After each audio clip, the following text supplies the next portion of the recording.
ਇਹਦੇ ਵਿੱਚ ਮੈਂ ਇੱਕ ਬੇਨਤੀ ਕਰਨਾ ਚਾਹੁੰਦਾ ਕਿਉਂਕਿ ਇਹ ਦੇਖੋ ਜਿਹੜੇ 10-15 ਬੰਦਿਆਂ ਨੇ ਇਹਨਾਂ ਨੂੰ ਨਿਯੁਕਤੀ ਕੀਤੀ ਹੈ ਕੁਝ ਸੰਪਰਦਾਇਆਂ ਵੀ ਬੰਦੇ ਹੈਗੇ ਉਹਦੇ ਵਿੱਚ ਹੈ ਨਾ ਤੇ ਉਹ ਸਮੁੱਚੀ ਕੌਮ ਨੂੰ ਰਿਪਰੈਜ਼ੈਂਟ ਨਹੀਂ ਕਰਦੇ। ਤੁਸੀਂ ਭਾਵੇਂ ਮਹੀਨਾ ਲਾ ਲਓ ਕਿਉਂਕਿ ਇਹ ਜਿਹੜੀ ਚੀਜ਼ ਹੈ ਨਾ ਇਹ ਫੋਰਐਵਰ ਇਹ ਇੱਕ ਫੈਸਲਾ ਮਤਲਬ ਤੈਅ ਕਰੂਗੀ ਕਿ ਵੀ ਆਇਆ ਕਿ ਇਹ ਇੱਥੇ ਗੁਰੂ ਗ੍ਰੰਥ ਸਾਹਿਬ ਦੀ ਬੇਅਦਬੀ ਹੋਈ ਸੀਗੀ ਕਿ ਨਹੀਂ ਹੋਈ ਸੀਗੀ। ਮਤ ਮੁਤਾਬਕ ਇਹ ਬਿਲਕੁਲ ਗੈਰ ਸਿਧਾਂਤਕ ਤੇ ਇਹ ਬਿਲਕੁਲ ਹੀ ਕਦੀ ਨਹੀਂ ਪਹਿਲਾਂ ਹੋਇਆ ਕਿ ਗੁਰੂ ਗ੍ਰੰਥ ਸਾਹਿਬ ਦੀ ਸਵਾਰੀ ਇੱਕ ਪੁਲਿਸ ਥਾਣੇ ਤੇ ਜਾ ਕੇ ਇੱਕ ਤੁਸੀਂ ਰਿਲੀਜੀਅਸ ਪ੍ਰੋਸੈਸ਼ਨ ਕੱਢੋ। ਅਸੀਂ ਆਪਣਾ ਤਾਂ ਫੈਸਲਾ ਉਸ ਅਗਲੇ ਦਿਨ ਹੀ ਸੁਣਾਤਾ ਸੀਗਾ। ਅਸੀਂ ਵੀ ਇਹ ਚਾਹੁੰਦੇ ਸੀਗੇ ਕਿ ਗਿਆਨੀ ਹਰਪ੍ਰੀਤ ਸਿੰਘ ਆਪਣਾ ਨਿੱਜੀ ਜੋ ਉਹਨਾਂ ਦਾ ਫੈਸਲਾ ਹੈ ਠੀਕ ਹੈ ਨਾ ਉਹ ਐਟਲੀਸਟ ਸੁਣਾ ਦਿੰਦੇ ਕਿ ਵੀ ਉਹਨਾਂ ਦੇ ਹਿਸਾਬ ਨਾਲ ਕਿ ਵੀ ਆਹ ਜਿਹੜਾ ਕੰਮ ਹੋਇਆ ਉਹ ਸਹੀ ਸੀਗਾ ਜਾਂ ਗਲਤ ਸੀਗਾ। ਕਿਉਂ ਇਹ ਹੋ ਰਿਹਾ ਕਿ ਵੀ ਅੱਜ ਦੀ ਡੇਟ ਵਿੱਚ ਜਦਕਿ ਹੁਕਮਨਾਮਾ ਸਿਰ ਮੱਥੇ ਤੇ ਕੌਮ ਨੂੰ ਸਵੀਕਾਰ ਕਰਨਾ ਚਾਹੀਦਾ ਸੀਗਾ, ਅੱਜ ਦੀ ਡੇਟ ਦੇ ਵਿੱਚ ਇਹ ਉਹ ਹੁਕਮਨਾਮੇ ਜਿਹੜੇ ਨੇ ਕਈ ਉਹ ਬੰਦੇ ਸਵੀਕਾਰ ਨਹੀਂ ਕਰ ਰਹੇ। तो उन्होंने मैंने दसता कि जी इन्होंने जी 2013-14 च एक उत्थे हुक्मनामा कढ़िया सीगा। तो मैं यही सवाल उत्थे टीवी ते भी कीता सीगा कि अगर आ तुसीं कढ़िया सीगा ते पहली गल तो तुसीं पिछले 8-10 साल की करते रहे।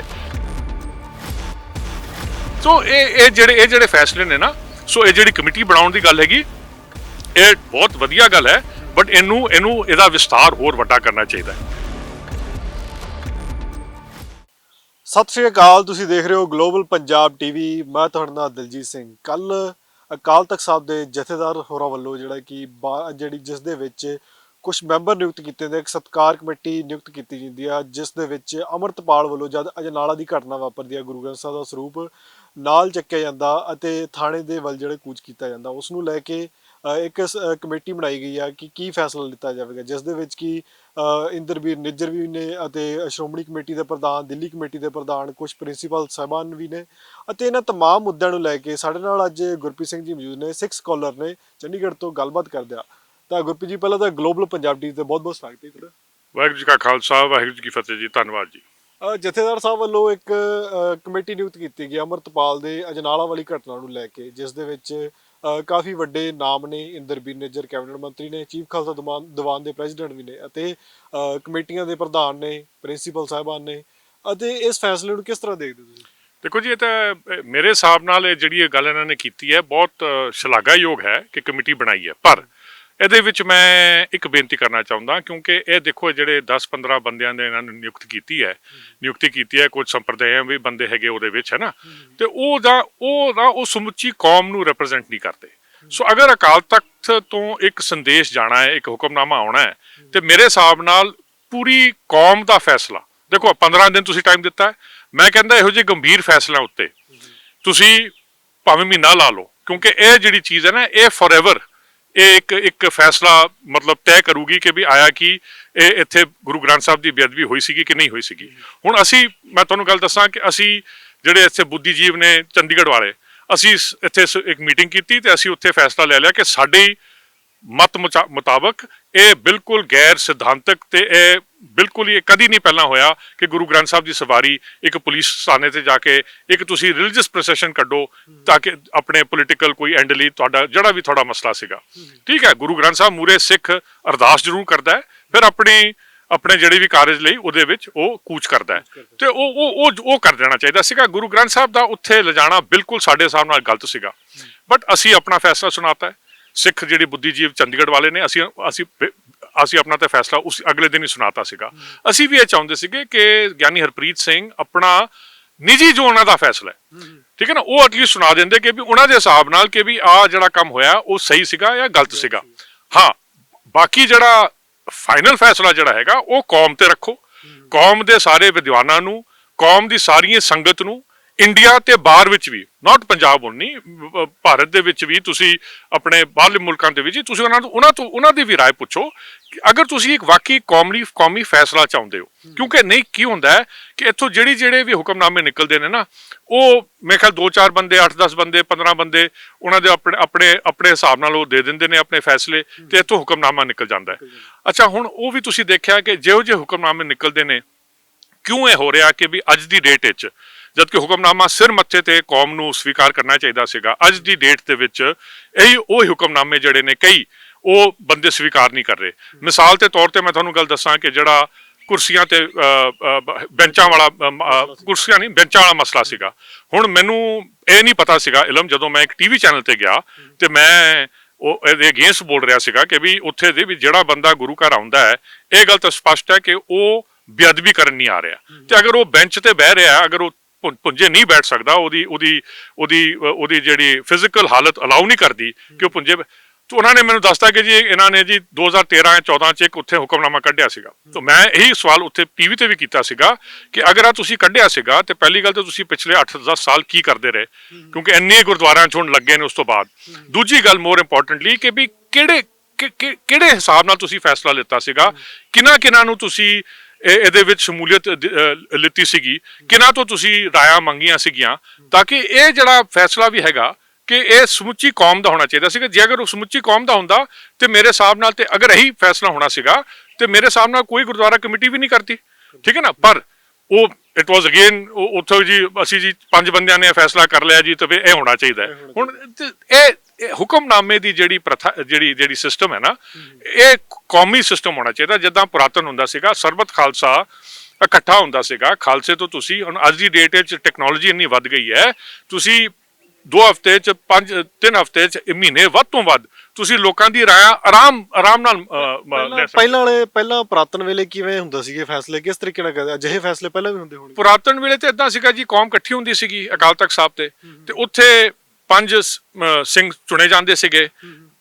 ਨੋਮੀਨੇਟ ਕੀਤੇ ਜਾਂਦੇ ਸੀ, ਇਲੈਕਸ਼ਨ ਨਹੀਂ ਹੁੰਦੀ, ਸਿਲੈਕਸ਼ਨ ਹੁੰਦੀ ਸੀਗੀ। 5 ਸਿੰਘ, ਉਹ 5 ਪਿਆਰੇ ਚੁਣੇ ਜਾਂਦੇ ਸੀਗੇ, ਉਹ ਆਪਸ ਉਹਨਾਂ ਵਿੱਚੋਂ ਇੱਕ ਉਹਨਾਂ ਨੂੰ ਜਥੇਦਾਰ ਸਿਰਫ ਉਸ ਹੀ ਇਕੱਠ ਦਾ ਉੱਥੇ ਨਿਯੁਕਤ ਕਰ ਦਿੰਦੇ ਸੀਗੇ। ਤੇ ਜਿਹੜਾ ਕੌਮੀ ਫੈਸਲਾ ਹੁੰਦਾ ਸੀਗਾ, ਫਿਰ ਉਸ ਟਾਈਮ ਦਾ ਉਸ ਇਕੱਠ ਦਾ ਜਿਹੜਾ ਜਥੇਦਾਰ ਹੁੰਦਾ ਸੀਗਾ, ਉਹ ਕੌਮ ਦੇ ਮੂਹਰੇ ਫੈਸਲਾ ਸੁਣਾ ਦਿੰਦਾ ਸੀਗਾ। ਸੋ ਇਹ ਇੱਕ ਕੌਮੀ ਫੈਸਲਾ ਹੁੰਦਾ ਸੀਗਾ। ਤਾਂ ਹੀ ਜਿਹੜੀ ਸਾਡੀਆਂ ਆਪਣੇ ਸੀਗੀਆਂ ਮਿਸਲਾਂ ਵੀ ਸੀਗੀਆਂ, ਹਾਲਾਂਕਿ ਆਪਸ ਵਿੱਚ ਉਹਨਾਂ ਦੀ ਆਪਸ ਵਿੱਚ ਕੁਝ ਬਣਦੀ ਨਹੀਂ ਸੀਗੀ, ਪਰ ਜਦੋਂ ਉਹ ਕੌਮੀ ਫੈਸਲਾ ਹੁੰਦਾ ਸੀਗਾ, ਉਹ ਸਿਰ ਮੱਥੇ ਤੇ ਉਹਨੂੰ ਸਵੀਕਾਰ ਕਰਦੇ ਸੀਗੇ, ਕਿਉਂਕਿ ਉਹ ਸਾਰੇ ਉੱਥੇ ਮੌਜੂਦ ਹੁੰਦੇ ਸੀਗੇ। ਏਦਾਂ ਹੀ ਠੀਕ ਹੈ, ਅੱਜ ਦੁਨੀਆ ਫੈਲ ਗਈ ਹੈ, ਸਿੱਖ ਹਰ ਥਾਂ ਤੇ ਪਹੁੰਚ ਗਿਆ ਹੈ, ਬਟ ਟੈਕਨੋਲੋਜੀ ਵੀ ਆ ਗਈ ਹੈ। ਤੁਸੀਂ ਸਿੱਖਾਂ ਦੀ ਤੁਸੀਂ ਰਾਏ ਲਓ, ਤੇ ਹਾਂ ਅਗਰ ਮੈਜੋਰਿਟੀ ਜਿਹੜੀ ਜੋ ਵੀ ਮੈਜੋਰਿਟੀ ਚਾਹੁੰਦੀ ਹੈ, ਉਹ ਫਿਰ ਸਿਰ ਮੱਥੇ ਤੇ ਕੌਮ ਨੂੰ ਸਵੀਕਾਰ ਕਰਨਾ ਚਾਹੀਦਾ ਹੈ, ਤੇ ਮੇਰੇ ਹਿਸਾਬ ਨਾਲ ਕੌਮ ਕਰੇਗੀ ਵੀ। ਹਾਂ, ਇਹ ਨਹੀਂ ਹੁੰਦਾ ਕਿ ਵੀ ਯੂਨੈਨਿਮਸ ਹੀ ਹੋਏਗਾ, ਕਈ ਬੰਦਿਆਂ ਦੇ ਆਪਣੇ ਆਪਣੇ ਵਿਊਜ਼ ਹੁੰਦੇ ਨੇ, ਪਰ ਜਿਹੜਾ ਮਿਨੋਰਿਟੀ ਹੋਏਗਾ ਨਾ, ਫਿਰ ਉਹ ਵੀ ਸਮਝੇਗਾ ਕਿ ਵੀ ਜੇ ਮੇਰੀ ਮੈਜੋਰਿਟੀ ਕੌਮ ਇਸ ਚੀਜ਼ ਦੀ ਹਾਮੀ ਭਰ ਰਹੀ ਹੈ, ਤੇ ਮੈਨੂੰ ਵੀ ਇਸ ਚੀਜ਼ ਨੂੰ ਸੋਚਣਾ ਚਾਹੀਦਾ, ਸਵੀਕਾਰ ਕਰਨਾ ਚਾਹੀਦਾ। ਸੋ ਇਹ ਜਿਹੜੇ ਫੈਸਲੇ ਨੇ ਨਾ, ਸੋ ਇਹ ਜਿਹੜੀ ਕਮੇਟੀ ਬਣਾਉਣ ਦੀ ਗੱਲ ਹੈਗੀ, ਇਹ ਬਹੁਤ ਵਧੀਆ ਗੱਲ ਹੈ, ਬਟ ਇਹਦਾ ਵਿਸਤਾਰ ਹੋਰ ਵੱਡਾ ਕਰਨਾ ਚਾਹੀਦਾ। ਕੀ ਜਥੇਦਾਰ ਸਾਹਿਬ ਇਕੱਲੇ ਇਹਨਾਂ ਤੋਂ ਸੁਝਾਅ ਲੈਣਗੇ, ਜਾਂ ਇਹਨਾਂ ਦੇ ਸੁਝਾਅ ਲੈ ਕੇ ਇਕੱਠੇ ਕਰਕੇ ਜਿਨ੍ਹਾਂ ਦੀ ਜ਼ਿਆਦਾ ਵੋਟ ਹੋਊਗੀ, ਹਨਾ, ਜਿਵੇਂ 12 ਮੈਂਬਰ ਆ, 12 ਦੇ ਵਿੱਚੋਂ ਅਗਰ 7 ਮੈਂਬਰ ਹਾਂ ਦਾ ਹੀ ਜਿਹੜਾ ਹੁੰਗਾਰਾ ਭਰ ਰਿਹਾ ਅੰਮ੍ਰਿਤਪਾਲ ਦੇ ਹੱਕ ਦੇ ਵਿੱਚ, ਤੇ ਉਹਨਾਂ ਦਾ ਜਿਹੜਾ ਫੈਸਲਾ ਸਿਰ ਮੱਥੇ ਹੋ ਗਿਆ, ਬਾਕੀ ਜਿਹੜੇ ਹੋਣਗੇ ਉਹਨਾਂ ਦਾ ਜਿਹੜਾ ਫੈਸਲਾ ਰੱਦ ਕੀਤਾ ਜਾਵੇ। ਉਹੀ ਮੈਂ ਕਹਿ ਰਿਹਾ ਨਾ ਕਿ 12 ਬੰਦੇ ਕੌਮ ਦੀ ਨੁਮਾਇੰਦਗੀ ਨਹੀਂ ਨਾ ਕਰਦੇ। ਸੋ 12 ਬੰਦਿਆਂ ਦੇ ਉੱਤੇ ਤੁਸੀਂ ਕੌਮ ਨੂੰ ਨਹੀਂ, ਹੁਣ ਲਾਈਕ ਅਸੀਂ ਤਾਂ ਹੁਣ ਸਾਡਾ ਜਿਹੜੇ ਇੱਥੇ ਚੰਡੀਗੜ੍ਹ ਦੇ ਬੁੱਧੀਜੀਵ ਨੇ, ਇਹਨਾਂ ਨੇ ਕਿਸੇ ਨੂੰ ਨਹੀਂ ਸ਼ਾਮਿਲ ਕੀਤਾ ਉੱਥੇ, ਠੀਕ ਹੈ ਨਾ। ਬਟ ਠੀਕ ਹੈ, ਅਸੀਂ ਆਪਣਾ ਫੈਸਲਾ ਸੁਣਾਤਾ ਹੈ, ਡਜ਼ਨਟ ਮੈਟਰ। ਆਪਾਂ ਇਹ ਸਮਝ ਲਓ ਕਿ ਵੀ ਤੁਸੀਂ ਲੋਕਾਂ ਤੋਂ ਅਗਰ ਪੁੱਛਦੇ ਹੋ, ਮੈਂ ਹੁਣ ਪਰਮਪਾਲ ਸਾਡਾ ਛੋਟਾ ਵੀਰ ਹੈਗਾ, ਉਹ ਗਿਆਨੀ ਹਰਪ੍ਰੀਤ ਸਿੰਘ ਦੇ ਬੜੇ ਨੇੜੇ ਹੈਗਾ, ਉਹਨੂੰ ਅਸੀਂ ਸਾਰੀ ਖਬਰਾਂ ਭੇਜ ਰਹੇ ਹਾਂ, ਮੈਂ ਉਹਦੇ ਨਾਲ ਸੰਪਰਕ ਵੀ ਕਰ ਰਿਹਾ, ਤੇ ਉਹਨੂੰ ਮੈਂ ਕਿਹਾ ਵੀ ਹੈਗਾ, ਮੈਂ ਕਿਹਾ ਦੇਖੋ ਸਾਡਾ ਤਾਂ ਫੈਸਲਾ ਤੁਹਾਡੇ ਕੋਲ ਪਹੁੰਚ ਗਿਆ, ਇਹਨੂੰ ਤੁਸੀਂ ਵਿਚਾਰਨਾ ਹੈ ਨਹੀਂ ਵਿਚਾਰਨਾ ਹੈ, ਉਹ ਤੁਹਾਡੀ ਮਰਜ਼ੀ ਹੈ, ਬਟ ਅਸੀਂ ਆਪਣਾ ਫੈਸਲਾ ਤੁਹਾਨੂੰ ਦੇਤਾ ਹੈ, ਠੀਕ ਹੈ ਨਾ। ਏਦਾਂ ਹੀ ਮੈਂ ਚਾਹੁੰਦਾ ਸੀਗਾ ਕਿ ਇਨ ਦੀ ਇਨੀਸ਼ੀਅਲ ਸਟੇਜ ਗਿਆਨੀ ਹਰਪ੍ਰੀਤ ਸਿੰਘ ਆਪਣਾ ਨਿੱਜੀ ਜੋ ਉਹ ਸਮਝਦੇ ਨੇ, ਉਹ ਕਹਿ ਦਿੰਦੇ, ਇਹ ਵੀ ਕਹਿ ਸਕਦੇ ਨੇ ਕਿ ਵੀ ਆ ਮੇਰਾ ਨਿੱਜੀ ਫੈਸਲਾ ਹੈ, ਮੈਂ ਹਾਲੀ ਕੌਮ ਦੀ ਮੈਂ ਰਾਏ ਲੈ ਰਿਹਾ, ਬਟ ਮੇਰਾ ਇਹ ਨਿੱਜੀ ਫੈਸਲਾ ਹੈ, ਤਾਂ ਕਿ ਇਹ ਜਿਹੜੀ, ਕਿਉਂਕਿ ਹੁਣ ਦੇਖੋ ਉਹਨਾਂ ਨੇ ਕੁਝ ਨਹੀਂ ਕਿਹਾ, ਉੱਥੇ ਐਸਜੀਪੀਸੀ ਕਹਿੰਦੇ ਜੀ ਅਸੀਂ ਤੇ ਅਕਾਲ ਤਖਤ ਦੀ ਇੰਤਜ਼ਾਰ ਕਰ ਰਹੇ ਹਾਂ ਜੀ, ਉਹਨਾਂ ਨੇ ਜਿਹੜਾ ਫੈਸਲਾ, ਸੋ ਉਹ ਇਹ ਸਾਰੀ ਗੱਲਬਾਤ ਰੋਡ ਬੋਰਡ ਜੀ ਹੋ ਗਈ। ਇਹ ਜਿਹੜੀ ਚੀਜ਼ਾਂ ਨੇ ਨਾ, ਕੁਝ ਚੀਜ਼ਾਂ ਹੁੰਦੀਆਂ ਨੇ ਜਿਨ੍ਹਾਂ ਦਾ ਪੈਰ ਤੇ ਹੀ ਹੈ ਨਾ, ਸੱਚ ਸੁਣਾਏ ਸੱਚ ਕੀ ਵੇਲਾ, ਠੀਕ ਹੈ ਨਾ। ਇਹ ਜਿਹੜੀ ਚੀਜ਼ਾਂ ਹੁੰਦੀਆਂ ਨੇ, ਉਹ ਤਦ ਹੀ ਉਸੇ ਟਾਈਮ ਕਹਿਣਾ ਜ਼ਰੂਰੀ ਹੁੰਦੀਆਂ ਨੇ, ਠੀਕ ਹੈ। ਬਾਅਦ ਵਿੱਚ ਆਪਾਂ ਇਕੱਠੇ ਹੋ ਕੇ ਇਹਦਾ ਹੋਰ ਕੀ ਕਹਿੰਦੇ ਨੇ ਕਰ ਲਈਏ, ਡਿਲੀਬਰੇਟ ਕਰ ਲਈਏ ਇਹਦੇ ਉੱਤੇ, ਤੇ ਫਿਰ ਇੱਕ ਕੌਮੀ ਫੈਸਲਾ ਕਰ ਦਈਏ। ਬਟ ਜਿਹੜਾ ਇਨੀਸ਼ੀਅਲ ਰਿਐਕਸ਼ਨ ਹਰ ਇੱਕ ਬੰਦੇ ਦਾ ਹੁੰਦਾ, ਮੈਂ ਨਹੀਂ ਕਹਿੰਦਾ ਕਿ ਹਰ ਇੱਕ ਦਾ ਸੇਮ ਹੀ ਹੋਏਗਾ, ਬਟ ਇਨੀਸ਼ੀਅਲ ਰਿਐਕਸ਼ਨ ਬੰਦੇ ਨੂੰ ਕਹਿਣਾ ਚਾਹੀਦਾ ਹੈ ਕਿ ਵੀ ਆਹ ਸਹੀ ਸੀਗਾ ਜਾਂ ਗਲਤ ਸੀਗਾ। ਉਸ ਟਾਈਮ ਤੇ ਕਹਿ ਦਿਓ। ਹੁਣ ਪਿੱਛੇ ਜਦੋਂ ਇਹ ਸਤਕਾਰ ਕਮੇਟੀ ਵਾਲਿਆਂ ਨੇ ਇੱਕ ਪ੍ਰਿੰਸੀਪਲ ਸਾਹਿਬ ਦਾ ਇੱਥੋਂ ਹੁਸ਼ਿਆਰਪੁਰ ਤੋਂ ਗੁਰੂ ਗ੍ਰੰਥ ਸਾਹਿਬ ਦੀ ਭੀੜ ਚੱਕ ਕੇ ਲੈ ਗਏ ਸੀ ਘਰੋਂ, ਠੀਕ ਹੈ ਨਾ, ਅਸੀਂ ਵੀ ਉਹਦੀ ਬਿਲਕੁਲ ਉਲੰਘਣਾ ਕੀਤੀ ਸੀ। ਉਸ ਟਾਈਮ ਗਿਆਨੀ ਹਰਪ੍ਰੀਤ ਸਿੰਘ ਨੇ ਵੀ ਉਸੇ ਟਾਈਮ ਆਪਣਾ ਫੈਸਲਾ ਸੁਣਾਤਾ ਸੀਗਾ ਕਿ ਵੀ ਇਹ ਕਿਸੇ ਦੇ ਘਰ ਤੋਂ ਜਾ ਕੇ ਤੁਸੀਂ ਗੁਰੂ ਗ੍ਰੰਥ ਸਾਹਿਬ ਐਵੇਂ ਨਹੀਂ ਜ਼ਬਰਦਸਤੀ ਨਹੀਂ ਚੱਕ ਸਕਦੇ। ਉਹਦੇ ਨਾਲ ਕੀ ਹੋਇਆ, ਰੱਬ ਦੀ ਮਿਹਰ ਨਾਲ, ਠੀਕ ਹੈ ਨਾ, ਉਹ ਸਤਕਾਰ ਕਮੇਟੀ ਵਾਲਿਆਂ ਨੂੰ ਵੀ ਸਮਝਾਇਆ ਗਿਆ, ਜੋ ਵੀ ਹੈਗਾ ਉਹੀ ਬੰਦੇ ਜਿਹੜੇ ਕਿ ਗੁਰੂ ਗ੍ਰੰਥ ਸਾਹਿਬ ਦੀ ਭੀੜ ਉੱਥੋਂ ਚੱਕ ਕੇ ਲੈ ਗਏ ਸੀਗੇ, ਉਹਨਾਂ ਨੇ ਵਾਪਸ ਉੱਥੇ ਜਾ ਕੇ ਤੇ ਉੱਥੇ ਪ੍ਰਕਾਸ਼ ਕੀਤਾ। ਸੋ ਕਹਿਣ ਦਾ ਭਾਵ ਹੈਗਾ ਕਿ ਇਹ ਸਾਰੀ ਜਿਹੜੀ ਚੀਜ਼ਾਂ ਨੇ ਨਾ, ਅਗਰ ਕੌਮ ਇਕੱਠੇ ਬੈਠ ਕੇ, ਕੀ ਹੋਇਆ ਕਿ ਵੀ ਸਿਆਸਤ ਨੇ ਨਾ ਸਾਡੇ, ਮੈਂ ਤਾਂ ਪਹਿਲਾਂ ਵੀ ਬਹੁਤ ਵਾਰੀ ਕਿਹਾ ਕਿ ਸਿਆਸਤ ਨੇ ਸਾਡੇ ਧਰਮ ਨੂੰ ਬਿਲਕੁਲ ਜਕੜਿਆ ਹੋਇਆ। ਹਰ ਇੱਕ ਚੀਜ਼ ਸਿਆਸਤ ਵਾਲੇ ਪਾਸੇ ਵੇਖੀ ਜਾਂਦੀ ਹੈ। ਸੋ ਇਹ ਆਪਾਂ ਨੂੰ ਜਿਹੜੇ ਧਰਮ ਵਾਲੀ ਗੱਲ ਹੈਗੀ ਨਾ, ਉਹਦੇ ਤੇ ਸਾਨੂੰ ਦ੍ਰਿੜਤਾ, ਆਫਟਰ ਆਲ ਮੀਰੀ ਪੀਰੀ ਆਪਾਂ ਕਹਿੰਦੇ ਆ, ਪੀਰੀ ਨੇ ਮੀਰੀ ਨੂੰ ਗਾਈਡ ਕਰਨਾ ਸੀਗਾ, ਠੀਕ ਹੈ ਨਾ। ਅੱਜ ਕੰਮ ਉਲਟਾ ਹੋ ਗਿਆ ਅਨਫੋਰਚੂਨੇਟਲੀ, ਬਟ ਆਪਾਂ ਨੂੰ ਇਹਨੂੰ ਕਰੈਕਟ ਕਰਨ ਦੀ ਸਾਡੀ ਲੋੜ ਹੈ, ਆਪਾਂ ਕਰਾਂਗੇ ਜ਼ਰੂਰ। ਗੁਰਪ੍ਰੀਤ ਜੀ, ਉਹਦੇ ਵਿੱਚ ਉਹ ਸਤਕਾਰ ਕਮੇਟੀ ਦੇ ਵਿੱਚ ਡਾਕਟਰ ਇੰਦਰਵੀਰ ਨਿੱਜਰ ਵੀ ਨੇ, ਜਿਹੜੇ ਕਿ ਕੈਬਨਿਟ ਮਿਨਿਸਟਰ ਵੀ ਨੇ।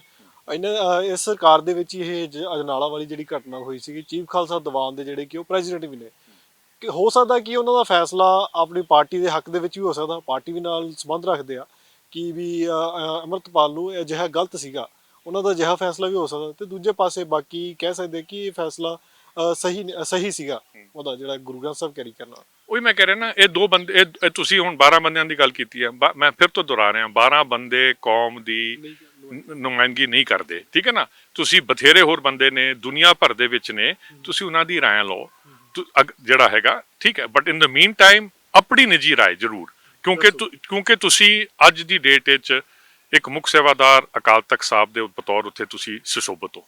ਤੁਹਾਨੂੰ ਜਾਂ ਜਿਹੜੇ ਹਰਜਿੰਦਰ ਸਿੰਘ ਧਾਮੀ ਨੇ, ਉਹ ਪ੍ਰਧਾਨ ਨੇ ਸ਼੍ਰੋਮਣੀ ਗੁਰਦੁਆਰਾ ਪ੍ਰਬੰਧਕ ਕਮੇਟੀ ਨੇ, ਤੁਸੀਂ ਹੁਣ ਇੰਨੇ ਦਿਨ ਹੋ ਗਏ ਨੇ, ਤੁਸੀਂ ਗੋਲ ਮੋਲ ਜਾਂ ਤੁਸੀਂ ਆਪਣੀ ਕੋਈ ਅਸੀਂ ਆਹ ਕਰ ਰਹੇ ਜੀ, ਉਹ ਕਰ ਰਹੇ ਆ, ਆਹ ਨਹੀਂ ਕਰਨਾ ਚਾਹੀਦਾ, ਠੀਕ ਹੈ ਨਾ। ਇਹੀ ਗੱਲ ਮੈਂ ਜੀ ਪਰਮਪਾਲ ਨਾਲ ਵੀ ਗੱਲ ਕੀਤੀ ਸੀ ਕੱਲ ਪਰਸੋਂ, ਮੈਂ ਤਾਂ ਉਹਨਾਂ ਨੂੰ ਇੱਕ ਹੋਰ ਵੀ ਗੱਲ ਕੀਤੀ ਸੀਗੀ ਕਿ ਹੁਣ ਇਹ ਤੁਸੀਂ ਫੈਸਲਾ ਕਰ ਰਹੇ ਹੋ ਨਾ, ਹੁਣ ਸਾਨੂੰ, ਅਸੀਂ ਜੋ ਛੋਟੇ ਹੁੰਦੇ ਸੀਗੇ, ਅੱਜ ਤੱਕ ਵੀ ਸਾਡੀ ਫੈਮਿਲੀ 'ਚ ਅਸਲੀ ਇਹ ਮਨੌਤ ਹੈ, ਤੇ ਬਾਕੀਆਂ ਦੇ ਵਿੱਚ ਬਥੇਰੀਆਂ ਹੈਗੀਆਂ ਜਿਹੜੀਆਂ ਜੁਝਾਰੂ ਕੌਮਾਂ ਨੇ। ਅਸੀਂ ਕਹਿੰਦੇ ਆ ਕਿ ਜਿਹੜੀ ਤਲਵਾਰ ਹੈ ਨਾ, ਮਿਆਨ ਤੋਂ ਬਾਹਰ ਕੱਢਣ ਤੋਂ ਬਾਅਦ ਜਾਂ ਉਹ ਖੂਨ ਦੀ ਭੇਟਾ ਮੰਗਦੀ ਹੈ ਜਾਂ ਦੇਗ ਦੀ ਭੇਟਾ, ਠੀਕ ਹੈ ਨਾ।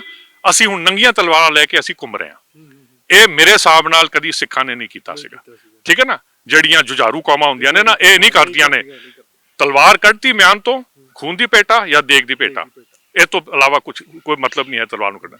ਸੋ ਇਹਦੇ ਉੱਤੇ ਵੀ ਕੌਮ ਨੂੰ ਇੱਕ ਸੋਚਣਾ ਚਾਹੀਦਾ ਕਿ ਵੀ ਆਹ ਨੰਗੀਆਂ ਤਲਵਾਰਾਂ ਲੈ ਕੇ ਜਿਹੜੇ ਆਪਾਂ ਘੁੰਮ ਰਹੇ ਹਾਂ, ਇਹ ਕਿਹੜੇ ਪਾਸਿਓਂ ਸਿਆਣਪ ਵਾਲੀ ਗੱਲ ਹੈ। ਤੇ ਤੁਸੀਂ ਇਸ ਨੂੰ ਕਿਸ ਤਰ੍ਹਾਂ ਦੇਖਦੇ ਹੋ, ਨਾਲਾ ਵਾਲੀ ਘਟਨਾ ਨੂੰ ਤੁਸੀਂ ਆਪਣੇ ਪਰਸਨਲੀ ਕਿਸ ਤਰ੍ਹਾਂ ਦੇਖਦੇ ਹੋ? ਮੈਂ ਤਾਂ ਕਹਿੰਦਾ ਬਿਲਕੁਲ ਕੱਚੀ, ਅਸੀਂ ਤਾਂ ਆਪਣਾ ਬਿਆਨ ਦੇ ਦਿੱਤਾ, ਕਿਉਂਕਿ ਦੇਖੋ ਅਜਨਾਲਾ ਵਾਲੀ ਘਟਨਾ ਦੇ ਵਿੱਚ ਤੁਸੀਂ, ਮੈਂ ਪਹਿਲਾਂ ਵੀ ਜਿਹੜੀ ਗੱਲ ਕੀਤੀ ਸੀ ਕਿ ਤੁਸੀਂ ਗੁਰੂ ਮੂਹਰੇ ਤੁਸੀਂ ਅਰਦਾਸ ਕਰੋ। ਅਸੀਂ ਰੋਜ਼ ਸਵੇਰੇ ਅਰਦਾਸ ਕਰਦੇ ਹਾਂ, ਆਪਣੇ ਕਾਰਜ ਸ਼ੁਰੂ ਕਰਨ ਤੋਂ ਪਹਿਲਾਂ, ਆਪਣੇ ਘਰ ਤੋਂ ਬਾਹਰ ਜਾਣ ਤੋਂ ਪਹਿਲਾਂ ਹਰ ਇੱਕ ਬੰਦਾ ਗੁਰੂ ਮੂਹਰੇ ਅਰਦਾਸ ਕਰਦਾ ਹੈ, ਠੀਕ ਹੈ ਨਾ। ਜਿਨ੍ਹਾਂ ਦੇ ਆਪਣੇ ਘਰ 'ਚ ਪ੍ਰਕਾਸ਼ ਨੇ, ਕਈਆਂ ਦੇ ਤਾਂ ਘਰਾਂ 'ਚੋਂ ਉਹਨਾਂ ਨੇ ਗੁਰੂ ਗ੍ਰੰਥ ਸਾਹਿਬ ਵੀ ਅਨਫੋਰਚੂਨੇਟਲੀ ਚੱਕਤੇ, I don't know why, but okay.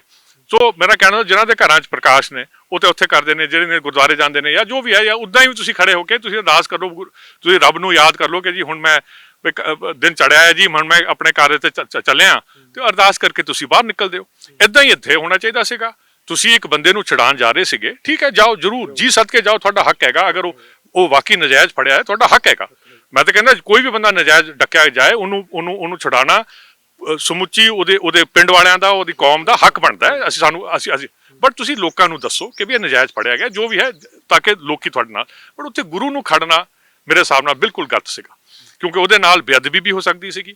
ਹੁਣ ਮੈਂ ਇਹ ਵੀ ਸੁਣਿਆ ਸੀਗਾ ਕਿ ਜੋ ਜਿਹੜੇ ਪਾਲਕੀ ਬੱਸ 'ਚ ਲੈ ਕੇ ਗਏ ਸੀਗੇ ਜਾਂ ਵਹੀਕਲ 'ਚ, ਕਿ ਉਹਦੇ ਸ਼ੀਸ਼ੇ ਵੀ ਕਹਿੰਦੇ ਜੀ ਟੁੱਟ ਗਏ ਸੀਗੇ। ਤੇ ਫਿਰ ਇਹ ਕਿਹੜੇ ਪਾਸਿਓਂ, ਫਿਰ ਤੁਸੀਂ ਕੀ ਹਾਸਲ ਕਰਨਾ ਚਾਹੁੰਦੇ ਸੀਗੇ ਉੱਥੇ?